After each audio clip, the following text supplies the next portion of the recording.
એક જ ઉદાહરણ આપું, નાલંદામાં 10,000 વિદ્યાર્થીઓ ભણતા હતા અને 1,000 આચાર્યો હતા. મોહમ્મદ બખ્તિયાર ખાલી 250 ઘોડેસવારો લઈને ગયો, 250 ઘોડેસવારો, 10,000 માથા કાપી નાખ્યા.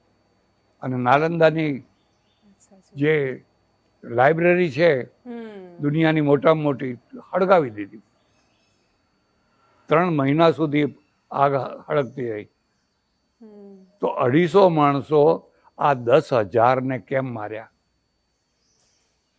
એમાં શતાવધાની હતા, અષ્ટાવધાની હતા, વેદ વેદતા હતા, શાસ્ત્ર વેદતા.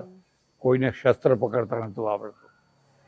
અહિંસા પરમો ધર્મ, અહિંસા પરમો. મરો હવે. અહિંસા તો અંગ્રેજો સામે ચાલે, હૈદરાબાદમાં ના ચાલે, જુનાગઢમાં ના ચાલે, કાશ્મીરમાં ચાલે છે.